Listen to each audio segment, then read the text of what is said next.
26 September মিলিয়ে দিল Shakib তামিমকে। Cricket কখনো কখনো এমন এমন বাঁকে দাঁড় করিয়ে দেয় একজন ক্রিকেটারকে। সাকিব আল হাসান ও তামিম ইকবালের বিষয়টি যেন আপমার ক্রিকেট ভক্তদের কাছে এমনই, যাদের বিষয়টি শুধুই ক্রিকেট দিয়ে আর মাপা যায় না। চলুন ফ্ল্যাশব্যাকে 1 বছর আগে ফিরে যাওয়া যাক। 2023 সালের ঠিক এই 26 সেপ্টেম্বর এই দিনেই পরন্ত এক বিকালে মিরপুর শেরেবাংলা জাতীয় ক্রিকেট স্টেডিয়ামে 2023 বিশ্বকাপের দল ঘোষণা করেছিলেন বিসিবির নির্বাচকরা। বাংলাদেশ ক্রিকেটের দল ঘোষণা নিয়ে কয়েকদিন ধরেই সেই সময় মেঘ গুড়মুড় করছিল দেশের ক্রিকেটের আকাশে। বিশ্বকাপ দলে মাহমুদুল্লাহকে নিয়ে সংশয় থাকলেও সেই সমস্যার সমাধান হতেই আকস্মিকভাবে ইস্যু টার্ন করল অন্যদিকে।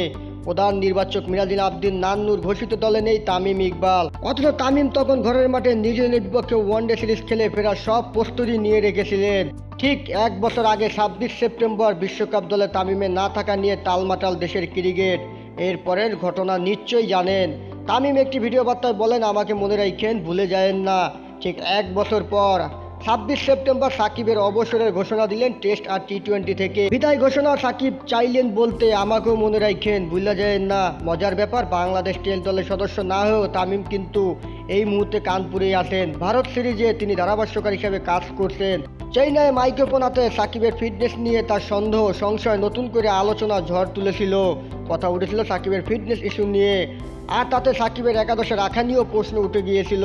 ঠিক 1 বছর আগে ফিটনেস ইস্যুতে তামিমকে নিয়েও আগুন গরম মন্তব্য করে হইচই ফেলে দিয়েছিলেন সাকিবও। কানপুর টেস্ট শুরু হলে খেলা ছাপিয়ে ধারাভাষ্য পক্ষে নিশ্চিত আবার আসবে সাকিব প্রসঙ্গ।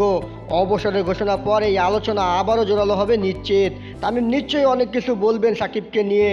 দুই বন্ধুর কাছে 26 সেপ্টেম্বর তারিখটা এভাবে মিলে যাবে কে ভেবেছিল।